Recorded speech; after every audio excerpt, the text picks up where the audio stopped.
This afternoon, we have the distinct privilege and honor of being joined by a woman whose entire life stands in powerful witness to the power of education to transform lives. Dr. Juliet V. Garcia has served since 1992 as the president of the University of Texas at Brownsville, the first Mexican-American woman in this nation to be so recognized. Among her many achievements, Dr. Garcia has led the highly successful partnership joining Texas Southmost College, which she led for her first 6 years as president, and the University of Texas at Brownsville, a partnership that has expanded and improved higher education opportunities for the people of Texas, especially those from the Rio Grande Valley. During her tenure as president of the University of Texas at Brownsville, the campus has grown from 49 to almost 400 acres. The budget has increased by 250%. The full-time student enrollment has increased by over 50%, from 7,000 students to over 11,500 students. The home of the Fightin' Irish is especially proud to welcome home an honorary degree recipient and therefore a member of our community, but a fightin' Latina who does not shy away from a conflict when it comes to the cause of justice. Just a year ago, when the university was notified by the Department of Homeland Security that an 18-foot-high fence was to be erected across her campus, splitting the campus in two and placing an implacable barrier between two cultures and peoples whom she spent her life bringing together, she fought. Juliet pleaded, then lobbied, but when her pleas met deaf ears, she appealed to the courts, and they agreed with Juliet.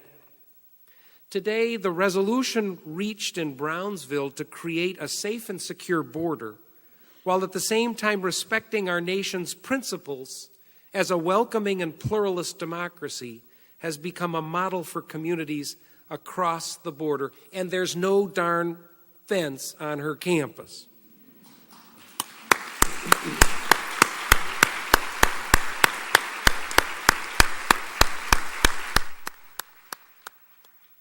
Well known across the country, Dr. Garcia has been consistently recognized as one of the nation's most influential Hispanics. Dr. Garcia has served as chair of the American Council on Education, the nation's foremost educational policy organization representing members of 1,800 colleges and universities, and currently serves on the board of directors for a number of organizations, including the Ford Foundation, Campus Compact, the Public Welfare Foundation, the Kennedy Memorial Foundation, and the Carnegie Foundation for the Advancement of Teaching, where she serves as vice chair. Recently, she was asked by President Barack Obama to join his transition team as an advisor to the Department of Education. And most importantly for us in ACE, she generously finds time to chair the Notre Dame Task Force on the Participation of Latino Children and Families in Catholic Schools, whose goal it is to double the number of Latino children in Catholic schools in the next decade. Juliet is married to Oscar Garcia. Together they have 2 grown children and 4 grandchildren, one of whom, Julieta, who I'd ask to stand. Where are you, Julieta? Give us a shout.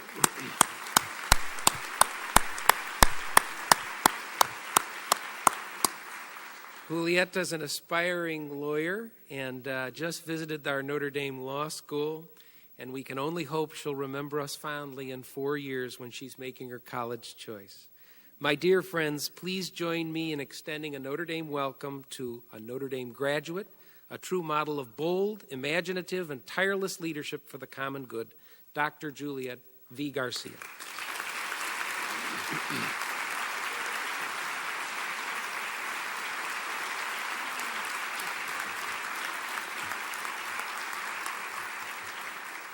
Buenas tardes. Good afternoon. It is my great honor to be here with you today to celebrate this wonderful graduation. My thanks to Father Tim Scully and to all of the other friends and colleagues that I have learned to know over the weekend. Commencement speeches like this one should meet at least 3 criteria, I understand. First, they should be a bit reflective, allowing us to pause a moment to reflect on the journey that you've just completed. Secondly, they should inspire us to imagine our future, limitless and mysterious. And finally, it should be brief, so that we can get on with the rest of our celebration. So my hope is to try to accomplish all 3. I have had the great privilege to work in a place that I love, my hometown of Brownsville, Texas. Brownsville is located, as you might have discerned, on the southernmost tip of Texas, where the United States connects with Mexico, a place where 2 languages are spoken routinely, often in the same sentence, a place where a young girl can grow up with one grandfather living in the U.S. and the other in Mexico across the Rio Grande River, a place where kids grow up singing Happy Birthday, naturally followed by Las Mañanitas, a place that is considered still among the poorest regions of the United States. One day, the center of attention because of the swine flu epidemic, and the next day because someone would build a wall between 2 friendly nations and between families. But now there's an infection in our town. Children, beginning at the age of 5, are learning how to play chess. These children meet all of the federal guidelines for at-risk children. They are on free lunch. They're learning English as a second language. Their parents didn't graduate from college. They didn't graduate from high school. They are being taught by elementary school teachers who know just enough chess to launch the kids on this great adventure. As a matter of fact, after just about 3 months, the kids are beating their teachers. So the teacher's job morphs. Their new task is to keep the kids challenged by finding tougher opponents who can teach them new strategies. It all began with one teacher who was given the task of working with a 2nd grade class of incorrigibles. How a 2nd grade class can be incorrigible is beyond me. He was a male elementary school teacher, and the principal must have assumed that that meant, therefore, he could handle the tough class. He had taught his own son chess, and so he proceeded to do the same with his newly assigned class. Soon, he caught himself bragging in the teacher's lounge that his class had gotten so good at playing chess that he thought they should compete with a gifted class someday.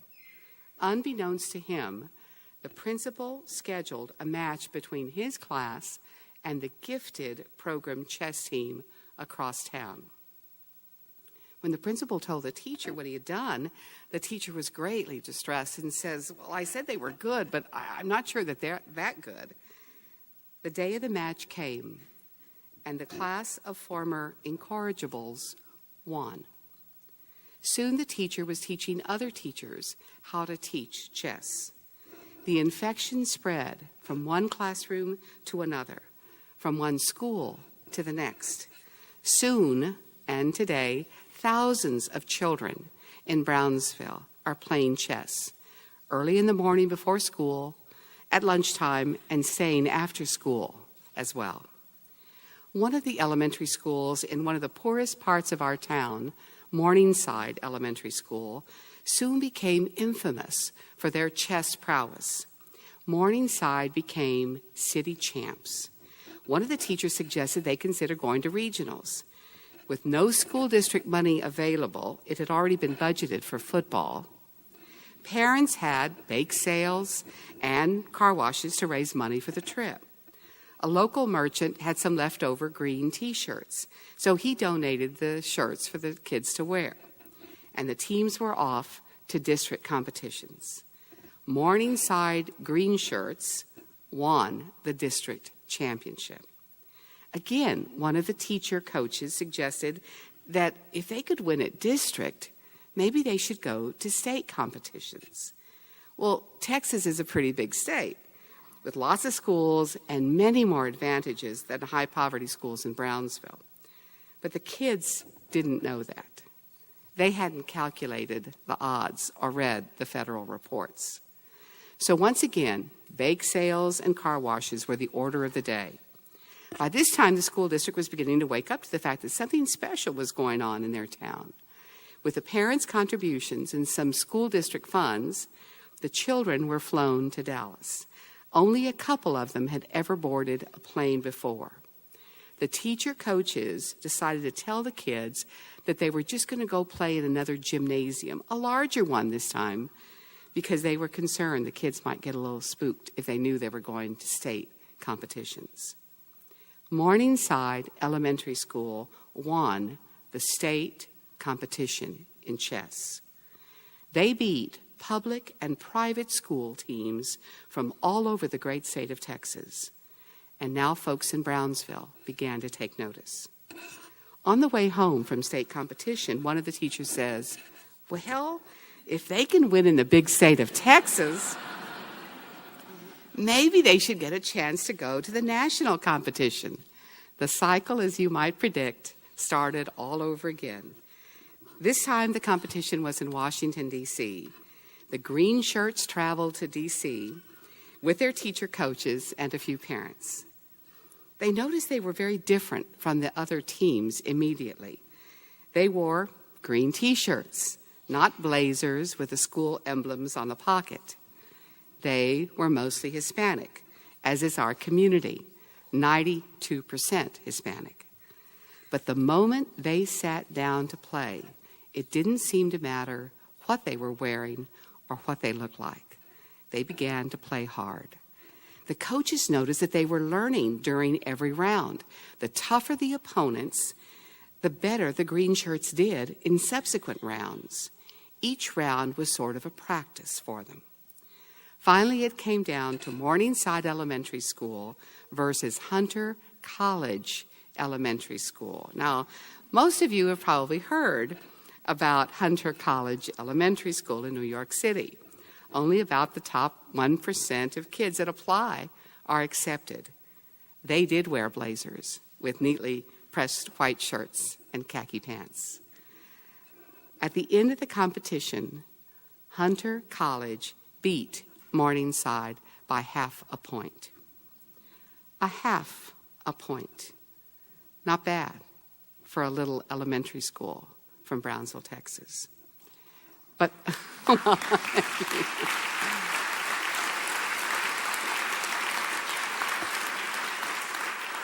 but the story continues, as Paul Harvey used to say, page 2. The chess infection in Brownsville soon spread by Morningside's team success. And every year since that infamous Morningside green shirts competition with Hunter, Brownsville is one of the 5 cities in the nation in the number of students competing and winning at chess tournaments. Teachers made the difference in Brownsville.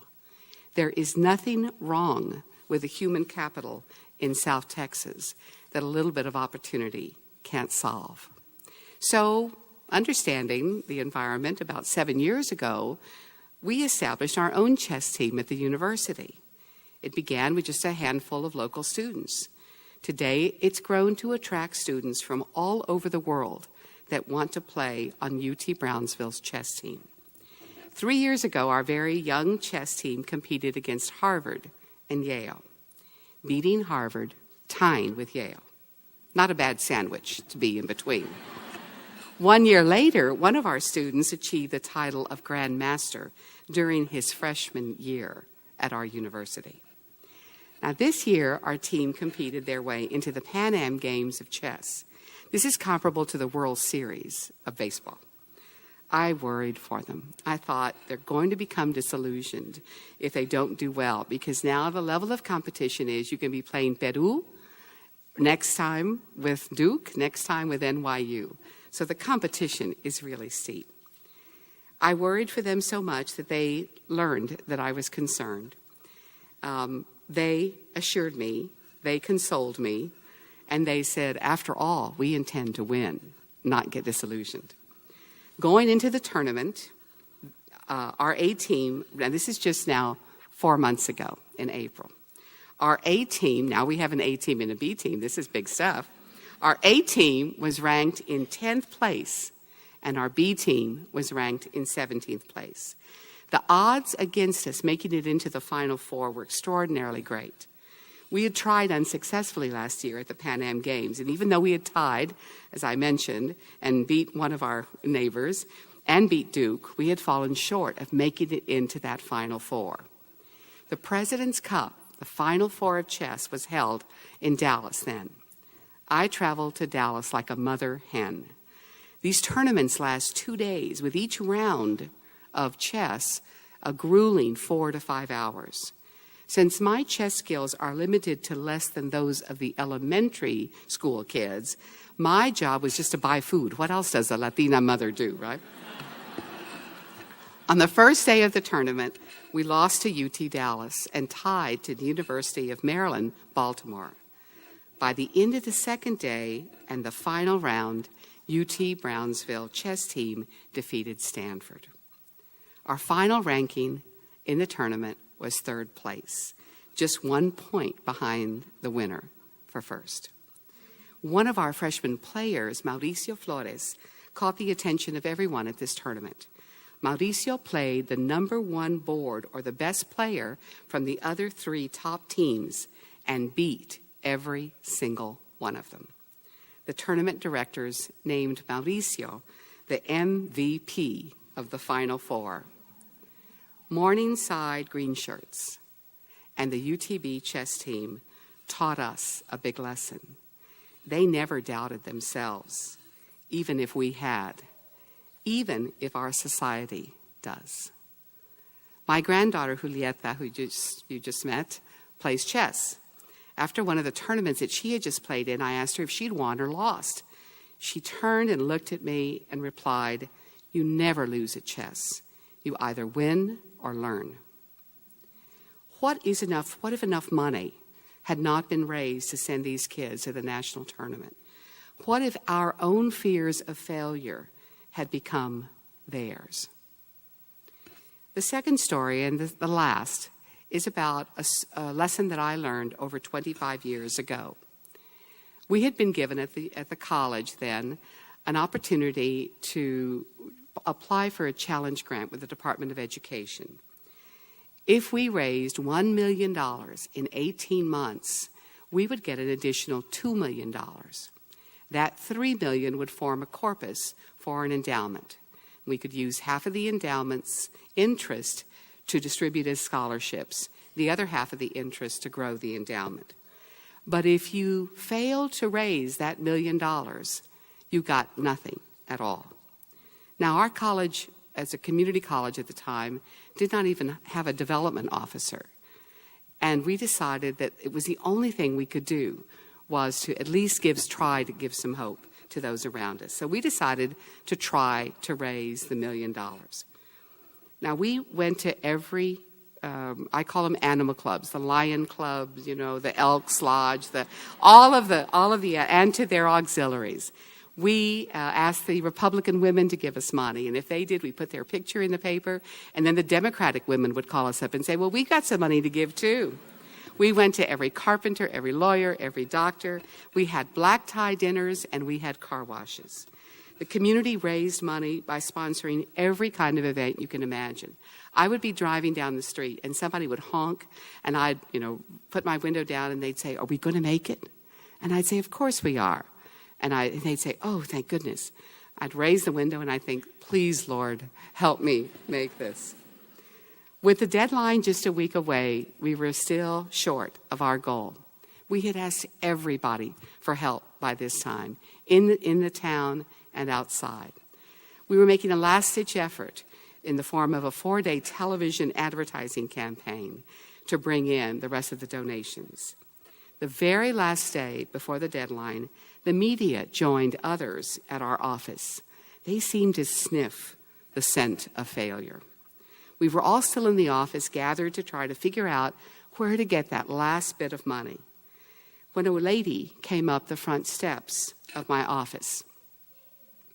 She had a baby in her arms and a baby in a carriage. This was June in Brownsville, Texas. It was hot and very steamy. She had walked to our campus 10 blocks from Hortensia Street. When she saw the media and the cameras, she turned to leave. Someone saw her leaving and suggested that I follow her out to see what she needed. I did.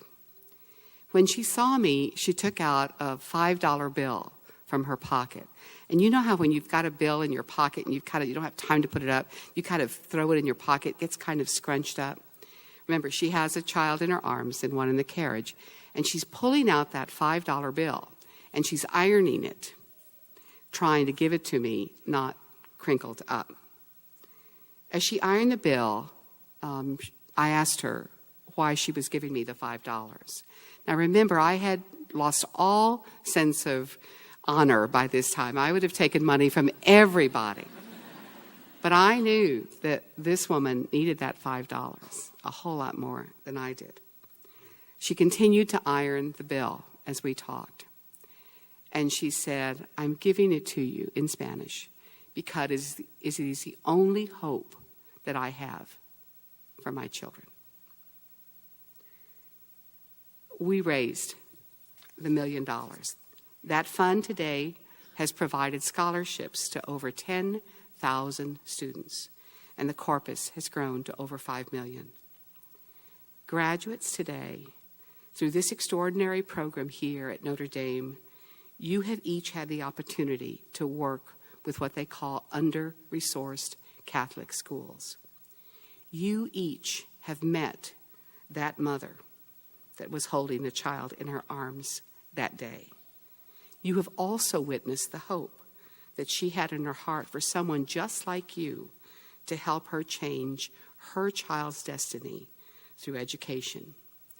And now the great news is that you're so well prepared to make that happen over and over again. And now you're prepared to do that important work in a way that is extraordinarily skilled.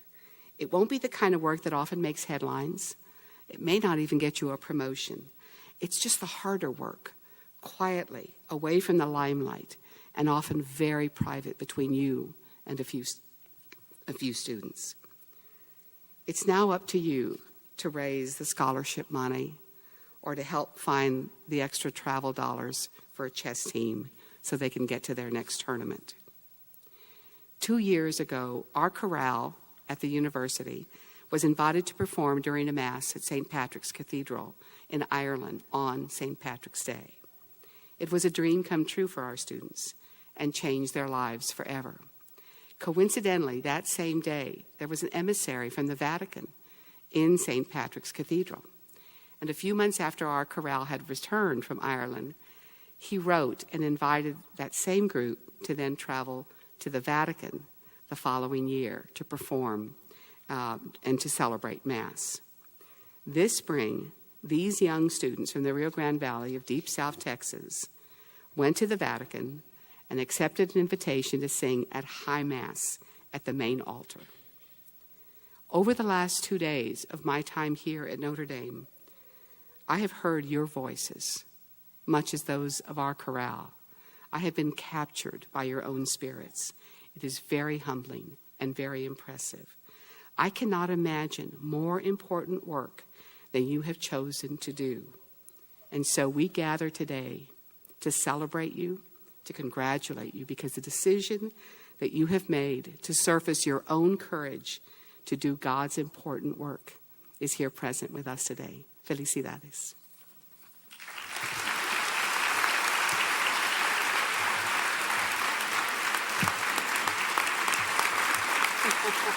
Thank you.